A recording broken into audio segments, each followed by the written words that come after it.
Students, मेरे वालों सब नूं सत श्री अकाल। मैं परमवीर कौर तुहानूं क्लास 10th ਦੇ कुछ टॉपिक्स करवा रही सी साइंस ਦੇ।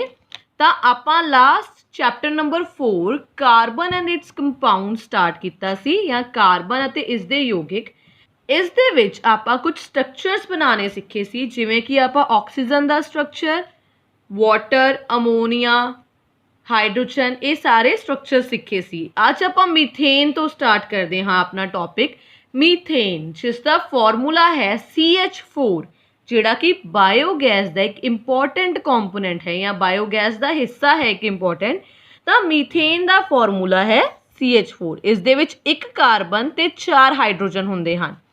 ਆਪਾਂ ਪਹਿਲਾਂ ਕਰ ਚੁੱਕੇ ਸੀ ਕਿ हर हाइड्रोजन कोल अपने आउटरमोस्ट शैल या बाहरले शैल दे विच एक इलैक्ट्रॉन हुंदा है। तो 4 हाइड्रोजन मतलब हरेक कोल अपना अपना एक एक आउटरमोस्ट शैल दे विच इलैक्ट्रॉन होवेगा। कार्बन बारे भी आपां कीता सी कि कार्बन दे आउटरमोस्ट शैल दे विच 4 इलैक्ट्रॉन्स हुंदे ने, ते मैं इन्हां नूं डॉट दे नाल रिप्रेजेंट कीता है 1 2 3 4। हुण इसका स्ट्रक्चर किस तरह बनेगा देखो। फर्स्ट हाइड्रोजन अपने इलैक्ट्रॉन दे नाल कार्बन दा एक इलैक्ट्रॉन शेयर करेगी अते स्टेबल हो जाएगी। सेकेंड हाइड्रोजन भी यही काम करेगी, थर्ड भी एंड फोर्थ भी, एक अपना इलैक्ट्रॉन एंड सेकेंड कार्बन का इलैक्ट्रॉन। हुण कार्बन 4 हाइड्रोजन के इलैक्ट्रॉन शेयर करेगा अते 4 उहदे अपने इलैक्ट्रॉन है। तो तुसी देखो कि अपने कार्बन को टोटल कितने इलैक्ट्रॉन हो गए 1 2 3 4 5 6 7 8, यानी CH4 स्टेबल बन चुकिया है। किवें बनिया है? ये इलैक्ट्रॉन्स दी शेयरिंग दे नाल बनिया है। इत्थों आपां नूं पता लगदा है कार्बन चौह संयोजक है। चौह संयोजक मतलब इसके आउटरमोस्ट शैल दे विच 4 इलैक्ट्रॉन ने। कार्बन सह संयोजक बंधन बनांदा है, शेयरिंग दे नाल जिहड़े बॉन्ड्स बनांदा है। ये जिहड़ियां मैं लाइन्स बनाईयां ने 1 2 3 4, इत्थों ये पता लगता है कि कार्बन ते हाइड्रोजन दे नाल एक इलैक्ट्रॉन शेयर होया, एक बॉन्ड बन गया। वाले अगले 2 इलैक्ट्रॉन शेयर होए हन, सेकेंड बॉन्ड बन गया, तीसरा बॉन्ड, फोर्थ बॉन्ड। तो जदों भी कोई 2 इलैक्ट्रॉन शेयर हो रहे हैं, जिवें एक इलैक्ट्रॉन आ एक इलैक्ट्रॉन आ, तो इन्हां दे विच एक बॉन्ड बन जाता है। तो आपां इस स्ट्रक्चर नूं इस तरह रिप्रेजेंट भी कर सकते हैं CH4। उसी तरह कार्बन सह संयोजक बंधन बनाता है, यानी कि इलैक्ट्रॉन शेयर करके बॉन्ड्स बनाता है।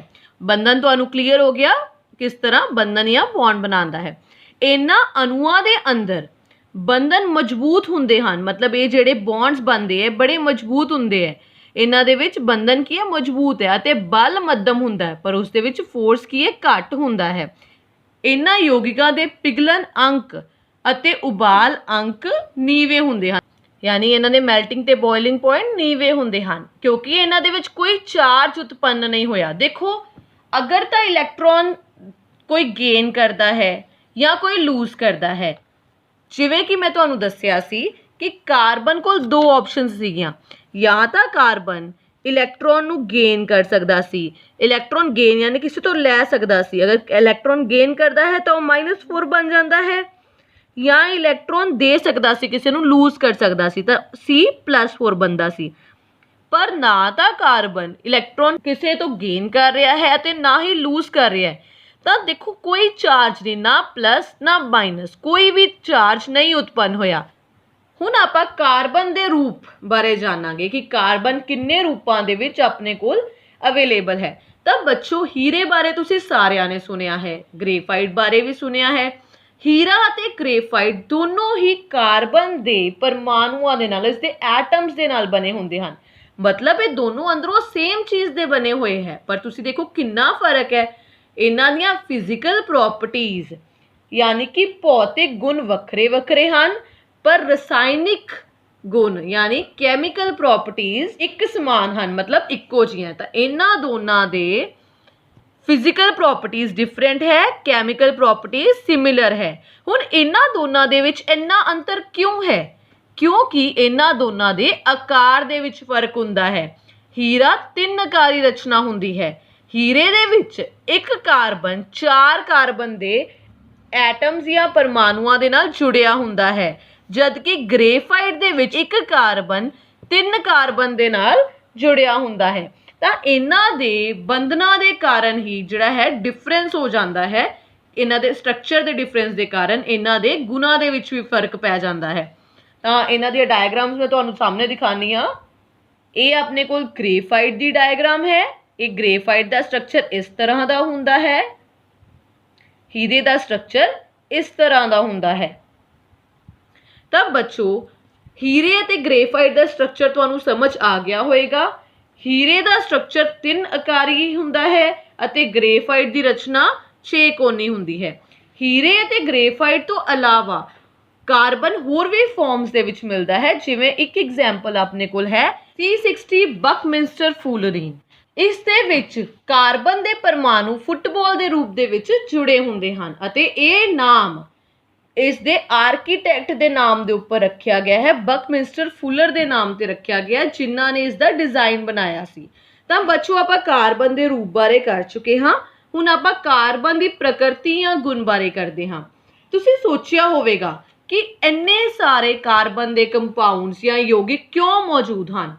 ਇਹ ਕਾਰਬਨ ਦੇ ਗੁਣਾਂ ਕਰਕੇ ਮੌਜੂਦ ਹਨ। ਕਾਰਬਨ ਦੇ 2 ਅਜਿਹੇ ਗੁਣ ਹਨ ਜਿਨ੍ਹਾਂ ਦੇ ਕਰਕੇ ਕਾਰਬਨ ਦੇ ਮੈਕਸਿਮਮ ਯੌਗਿਕ ਜਾਂ ਕੰਪਾਊਂਡਸ ਮੌਜੂਦ ਹਨ। ਪਹਿਲਾ ਗੁਣ ਹੈ ਲੜੀ ਬੰਧਨ। ਲੜੀ ਬੰਧਨ ਜਾਂ ਕੈਟੀਨੇਸ਼ਨ ਇਹ ਕਾਰਬਨ ਦਾ ਇੱਕ ਅਜਿਹਾ ਗੁਣ ਹੈ, ਇੱਕ ਵਿਚਿੱਤਰ ਸਮਰੱਥਾ ਹੈ ਜਿਸ ਦੇ ਨਾਲ ਇਹ ਵੱਡੀ ਸੰਖਿਆ ਵਿੱਚ ਅਣੂ ਬਣਦੇ ਹਨ।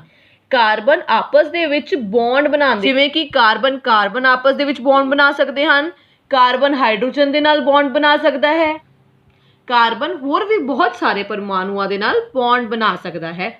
ਤਾਂ ਲੜੀ ਬੰਧਨ ਜਾਂ ਕੈਟੀਨੇਸ਼ਨ ਕਾਰਬਨ ਦੀ ਉਹ ਪ੍ਰੋਪਰਟੀ ਹੈ ਜਿਸ ਦੇ ਕਾਰਨ ਕਾਰਬਨ ਦੂਜੇ ਪਰਮਾਣੂਆਂ ਦੇ ਨਾਲ ਬੌਂਡਸ ਬਣਾ ਕੇ ਜੁੜਦਾ ਹੈ, ਸ਼ੇਅਰਿੰਗ ਕਰਦਾ ਹੈ ਇਲੈਕਟ੍ਰੋਨ। ਦੂਸਰੀ ਪ੍ਰੋਪਰਟੀ ਹੈ ਚੌ ਸੰਯੋਜਕਤਾ। ਆਪਾਂ ਨੂੰ ਪਤਾ ਹੈ ਕਿ ਕਾਰਬਨ ਦੀ ਇਲੈਕਟ੍ਰੋਨਿਕ ਕੌਨਫੀਗਰੇਸ਼ਨ 2-4 ਹੈ। ਤਾਂ ਇਸ ਦੇ ਆਊਟਰਮੋਸਟ ਸ਼ੈਲ ਦੇ ਵਿੱਚ 4 ਇਲੈਕਟ੍ਰੋਨ ਮੌਜੂਦ ਹੁੰਦੇ ਹਨ। ਹੁਣ ਇਹ 4 ਇਲੈਕਟ੍ਰੋਨ ਇਹ ਦੂਸਰੇ ਪਰਮਾਣੂਆਂ ਦੇ ਨਾਲ ਸ਼ੇਅਰ ਕਰਦਾ ਹੈ ਅਤੇ ਬੌਂਡ ਬਣਾਉਂਦਾ ਹੈ। ਇਹ ਨਾ ਤਾਂ 4 ਇਲੈਕਟ੍ਰੋਨ ਗੇਨ ਕਰ ਸਕਦਾ ਹੈ ਅਤੇ ਨਾ ਹੀ ਲੂਜ਼ ਕਰ ਸਕਦਾ ਹੈ। ਇਸ ਦਾ ਰੀਜ਼ਨ ਆਪਾਂ ਪਿਛਲੀ ਵੀਡੀਓ ਦੇ ਵਿੱਚ ਕੀਤਾ ਸੀ ਕਿ ਅਗਰ ਇਹ 4 ਇਲੈਕਟ੍ਰੋਨ ਕਿਸੇ ਤੋਂ ਲੈਂਦਾ ਹੈ ਜਾਂ ਗੇਨ ਕਰਦਾ ਹੈ ਤਾਂ ਇਸ ਦੇ ਲਈ 10 ਇਲੈਕਟ੍ਰੋਨ ਸੰਭਾਲਣੇ ਮੁਸ਼ਕਿਲ ਹੋ ਜਾਂਦੇ ਹਨ। ਅਗਰ ਇਹ 4 ਇਲੈਕਟ੍ਰੋਨ ਲੂਜ਼ ਕਰਦਾ ਹੈ ਯਾਨੀ ਕਿਸੇ ਹੋਰ ਨੂੰ ਦੇ ਦਿੰਦਾ ਹੈ ਤਾਂ ਉਸ ਦੇ ਲਈ ਬਹੁਤ ਸਾਰੀ એનર્ਜੀ ਦੀ ਲੋੜ ਪੈਂਦੀ ਹੈ। ਇਸ ਕਰਕੇ ਕਾਰਬਨ ਨਾ ਤਾਂ 4 ਇਲੈਕਟ੍ਰੋਨ ਗੇਨ ਕਰਦਾ ਹੈ ਨਾ ਲੂਜ਼ ਕਰਦਾ ਹੈ, ਤਾਂ ਕਾਰਬਨ ਕੀ ਕਰਦਾ ਹੈ? ਸ਼ੇਅਰਿੰਗ ਕਰਦਾ ਹੈ। ਹੁਣ ਇਲੈਕਟ੍ਰੋਨ ਸ਼ੇਅਰਿੰਗ ਦੇ ਕਾਰਨ ਇਹ ਬਹੁਤ ਸਾਰੇ ਪਰਮਾਣੂਆਂ ਦੇ ਨਾਲ ਬੌਂਡਸ ਬਣਾ ਕੇ ਕਾਫੀ ਸਾਰੇ ਕੰਪਾਊਂਡਸ ਜਾਂ ਯੌਗਿਕ ਬਣਾਉਂਦਾ ਹੈ।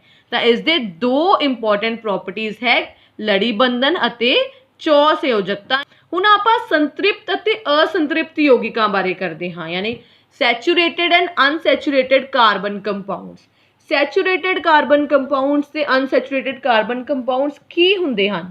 ਤਾਂ ਬੱਚੋ ਅਗਰ ਕਿਸੇ ਵੀ ਕੰਪਾਊਂਡ ਦੇ ਵਿੱਚ ਸਿੰਗਲ ਬੌਂਡਸ ਪ੍ਰੈਜ਼ੈਂਟ ਹੈ ਤਾਂ ਉਸ ਕੰਪਾਊਂਡ ਨੂੰ ਆਪਾਂ ਸੈਚੂਰੇਟਡ ਜਾਂ ਸੰਤ੍ਰਿਪਤ ਯੌਗਿਕ ਕਹਾਂਗੇ। ਅਗਰ ਕਿਸੇ ਕੰਪਾਊਂਡ ਦੇ ਵਿੱਚ ਡਬਲ ਜਾਂ ਟ੍ਰਿਪਲ ਬੌਂਡ ਹੈ, ਦੇਖੋ 2 ਬੌਂਡਸ ਬਣਦੇ ਪਏ ਹੈ, ਇਹ ਕੀ ਹੈ? 3 ਬੌਂਡਸ ਬਣਦੇ ਪਏ ਹੈ। ਅਗਰ ਸਿੰਗਲ ਬੌਂਡ ਹੈ ਤਾਂ ਸੰਤ੍ਰਿਪਤ ਜਾਂ ਸੈਚੂਰੇਟਡ ਹੈ, ਡਬਲ ਬੌਂਡ ਹੈ ਤਾਂ असंतृप्त या अनसैचुरेटेड कंपाउंड है। तो बच्चों क्लीयर है? संतृप्त यानी कि सैचुरेटेड कंपाउंड जिस दे विच कल्ले एक बॉन्ड्स या सिंगल बॉन्ड मौजूद हुंदे हन। असंतृप्त या अनसैचुरेटेड कंपाउंड्स जिस दे विच डबल या ट्रिपल बॉन्ड मौजूद हुंदे हन। कार्बन परमाणुआं विचकार केवल इकहरे बंधन नाल जुड़े कार्बन दे यौगिकां नूं संतृप्त यौगिक कहंदे हन ਅਤੇ ਕਾਰਬਨ ਪਰਮਾਣੂਆਂ ਵਿਚਕਾਰ ਦੋਹਰੇ ਜਾਂ ਤੀਹਰੇ ਬੰਧਨ ਵਾਲੇ ਕਾਰਬਨ ਦੇ ਯੌਗਿਕਾਂ ਨੂੰ ਅਸੰਤ੍ਰਿਪਤ ਯੌਗਿਕ ਕਹਿੰਦੇ ਹਨ। ਯਾਨੀ ਸਿੰਗਲ ਬੌਂਡ ਵਾਲੇ ਸੈਚੂਰੇਟਡ ਕਾਰਬਨ ਕੰਪਾਊਂਡਸ, ਡਬਲ ਜਾਂ ਟ੍ਰਿਪਲ ਬੌਂਡ ਵਾਲੇ ਅਨਸੈਚੂਰੇਟਡ ਜਾਂ ਅਸੰਤ੍ਰਿਪਤ ਕਾਰਬਨ ਦੇ ਯੌਗਿਕ ਹਨ।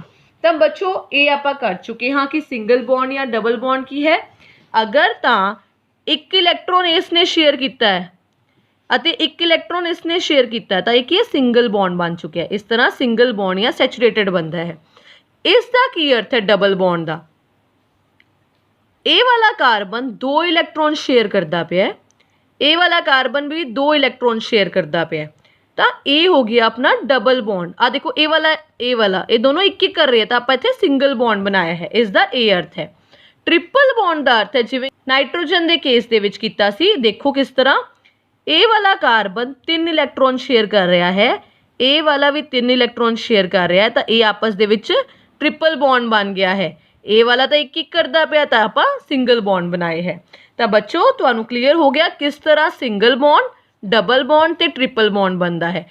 ਸਿੰਗਲ ਬੌਂਡ यानी कि सैचुरेटेड, डबल या ट्रिपल यानी कि अनसैचुरेटेड, संतृप्त असंतृप्त। ਅੱਜ ਦਾ ਲੈਕਚਰ ਖਤਮ ਕਰਨ ਤੋਂ ਪਹਿਲਾਂ ਮੈਂ ਤੁਹਾਨੂੰ ਦੋ ਹੋਰ ਸਟਰਕਚਰਸ ਬਾਰੇ ਦੱਸਾਂਗੀ। ਮੀਥੇਨ ਬਾਰੇ ਆਪਾਂ ਕਰ ਚੁੱਕੇ ਹਾਂ, ਇੱਕ ਵਾਰੀ ਮੈਂ ਦੁਬਾਰਾ ਰਿਪੀਟ ਕਰ ਰਹੀ ਹਾਂ। ਮੀਥੇਨ ਦਾ ਫਾਰਮੂਲਾ ਹੁੰਦਾ ਹੈ CH4। ਕਾਰਬਨ ਦੇ ਆਊਟਰਮੋਸਟ ਸ਼ੈਲ ਦੇ ਵਿੱਚ 4 ਇਲੈਕਟ੍ਰੋਨਸ ਹੁੰਦੇ ਹਨ, ਜਿਵੇਂ ਕਿ ਆਪਾਂ ਕੀਤਾ ਹੈ। ਹਾਈਡਰੋਜਨ ਦੇ ਆਊਟਰਮੋਸਟ ਸ਼ੈਲ ਦੇ ਵਿੱਚ 1 ਇਲੈਕਟ੍ਰੋਨ ਹੁੰਦਾ ਹੈ, ਤਾਂ ਹਰ ਹਾਈਡਰੋਜਨ ਕਾਰਬਨ ਦੇ 1-1 ਇਲੈਕਟ੍ਰੋਨ ਨੂੰ ਸ਼ੇਅਰ ਕਰੇਗਾ। ਤਾਂ ਇਹ ਕਿਸ ਤਰ੍ਹਾਂ ਬਣਦਾ ਹੈ ਤੁਸੀਂ ਦੇਖੋ, ਇਹ ਹਾਈਡਰੋਜਨ ਨੇ 1 ਇਲੈਕਟ੍ਰੋਨ ਲਿਆ, ਦੂਸਰੇ ਹਾਈਡਰੋਜਨ ਨੇ 1 ਇਲੈਕਟ੍ਰੋਨ ਲਿਆ, ਤੀਸਰੇ ਨੇ 1 ਲਿਆ ਅਤੇ ਚੌਥੇ ਨੇ 1 ਲਿਆ, ਅਤੇ ਕਾਰਬਨ ਨੇ ਚਾਰੇ ਹਾਈਡਰੋਜਨ ਦੇ ਇਲੈਕਟ੍ਰੋਨ ਸ਼ੇਅਰ ਕਰਕੇ ਆਪਣਾ ਇਸ ਤਰ੍ਹਾਂ ਦਾ ਸਟਰਕਚਰ ਬਣਾ ਲਿਆ। ਤਾਂ ਬੱਚੋ ਇਹ ਸਟਰਕਚਰ ਬਣਿਆ ਮੀਥੇਨ ਦਾ, ਜਿਸ ਨੂੰ ਸਿੰਪਲੀ ਆਪਾਂ ਇਸ ਤਰ੍ਹਾਂ ਸ਼ੋ ਕਰ ਸਕਦੇ ਹਾਂ CH4। ਇੱਕ ਹੋਰ ਮੈਂ ਤੁਹਾਨੂੰ ਦੱਸਣਾ ਚਾਹਾਂਗੀ ਈਥੇਨ ਬਾਰੇ। ਮੀਥੇਨ ਦੇ ਵਿੱਚ ਸਿੰਗਲ ਕਾਰਬਨ ਹੁੰਦਾ ਹੈ, ਈਥੇਨ ਦੇ ਵਿੱਚ 2 ਕਾਰਬਨਸ ਹੁੰਦੇ ਹਨ। ਹੁਣ ਆਪਾਂ ਈਥੇਨ ਦੇ ਬਾਰੇ ਕਰਦੇ ਹਾਂ।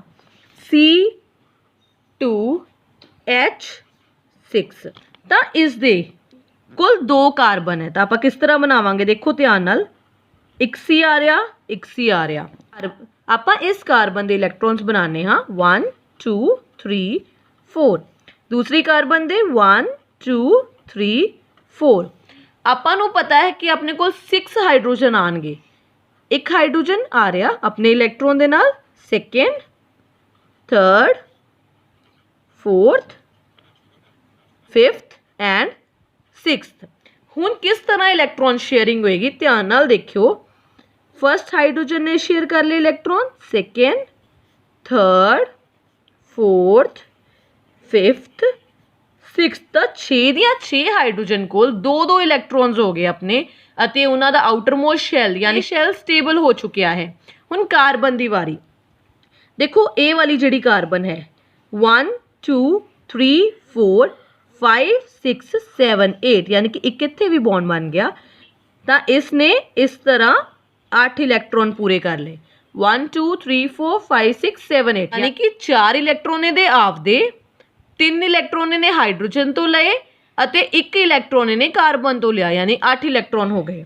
ਉਸੇ ਤਰ੍ਹਾਂ ਦੂਸਰੇ ਕਾਰਬਨ ਨੇ 1 2 3 4 5 6 7 ਐਂਡ 8, ਤਾਂ 1 ਇਲੈਕਟ੍ਰੋਨ ਉਸਨੇ ਦੂਸਰੇ ਕਾਰਬਨ ਦਾ ਵੀ ਸ਼ੇਅਰ ਕੀਤਾ ਹੈ। ਤਾਂ ਆਪਣੇ ਕੋਲ ਦੇਖੋ ਕਿਹੋ ਜਿਹਾ ਸਟਰਕਚਰ ਆਏਗਾ, C ਸਿੰਗਲ ਬੌਂਡ C, यानी C ਅਤੇ C ਦੇ ਵਿਚਕਾਰ ਇਕਹਿਰਾ ਬੰਧਨ ਹੈ। 1 2 3 4 5 ਐਂਡ 6। ਤਾਂ ਬੱਚੋ ਇਹ ਸੀ ਈਥੇਨ ਦਾ ਸਟਰਕਚਰ। ਪਹਿਲਾਂ ਆਪਾਂ ਮੀਥੇਨ ਦਾ ਸਟਰਕਚਰ ਕੀਤਾ ਹੈ, ਸੈਕਿੰਡ ਆਪਾਂ ਈਥੇਨ ਦਾ ਸਟਰਕਚਰ ਕੀਤਾ ਹੈ। ਉਸੇ ਤਰ੍ਹਾਂ ਮੀਥੇਨ, ਈਥੇਨ, ਪ੍ਰੋਪੇਨ, ਬਿਊਟੇਨ ਇਹਨਾਂ ਦੇ ਸਟਰਕਚਰ ਬਣਦੇ ਆ। ਮੀਥੇਨ, ਈਥੇਨ यानी कि ਇਹਨਾਂ ਦੇ ਪਿੱਛੇ ਏਨ ਲੱਗਦਾ ਪਿਆ ਹੈ। ਇਹ ਕੀ ਹਨ? ਅਲਕੇਨਸ, ਜਿਨ੍ਹਾਂ ਦੇ ਵਿੱਚ ਸਿੰਗਲ ਬੌਂਡ ਹੁੰਦਾ ਹੈ। ਸਿੰਗਲ ਬੌਂਡ यानी ਇਕਹਿਰਾ ਬੰਧਨ ਹੁੰਦਾ ਹੈ। ਤਾਂ ਇਹ ਕਿਹਦੀਆਂ ਐਗਜ਼ਾਮਪਲਸ ਹੈ? ਇਹ ਸੈਚੂਰੇਟਡ ਕਾਰਬਨ ਕੰਪਾਊਂਡ ਦੀਆਂ ਜਾਂ ਸੰਤ੍ਰਿਪਤ ਕਾਰਬਨ ਕੰਪਾਊਂਡ ਦੀਆਂ ਐਗਜ਼ਾਮਪਲ ਹੈਗੀਆਂ। ਤਾਂ ਬੱਚੋ ਇਹ ਦੋਨੋਂ ਸਟਰਕਚਰ ਤੁਸੀਂ ਜ਼ਰੂਰ ਟਰਾਈ ਕਰਨੇ ਹੈ। ਇਸ ਤੋਂ ਨੈਕਸਟ ਸਟਰਕਚਰ ਆਪਾਂ ਨੈਕਸਟ ਵੀਡੀਓ ਦੇ ਵਿੱਚ ਕਰਾਂਗੇ। ਤਾਂ ਜਿੰਨਾ ਆਪਾਂ ਪਾਰਟ ਕੀਤਾ ਹੈ ਬੁੱਕ 'ਚੋਂ ਜ਼ਰੂਰ ਰੀਡ ਕਰਿਓ ਅਤੇ ਸਮਝਣ ਦੀ ਕੋਸ਼ਿਸ਼ ਕਰਿਓ। ਅਗਰ ਕੋਈ ਪ੍ਰੋਬਲਮ ਆਉਂਦੀ ਹੈ ਤੁਸੀਂ ਕਮੈਂਟ ਬਾਕਸ ਦੇ ਵਿੱਚ ਮੈਨੂੰ ਪੁੱਛ ਸਕਦੇ ਹੋ। ਅਤੇ ਜਿਨ੍ਹਾਂ ਬੱਚਿਆਂ ਨੇ ਚੈਨਲ ਨੂੰ ਸਬਸਕ੍ਰਾਈਬ ਨਹੀਂ ਕੀਤਾ, ਸਬਸਕ੍ਰਾਈਬ ਜ਼ਰੂਰ ਕਰਕੇ ਮੇਰੀਆਂ ਸਾਰੀਆਂ ਵੀਡੀਓਜ਼ ਤੁਹਾਡੇ ਕੋਲੇ ਆ ਜਾਣ। Thank you.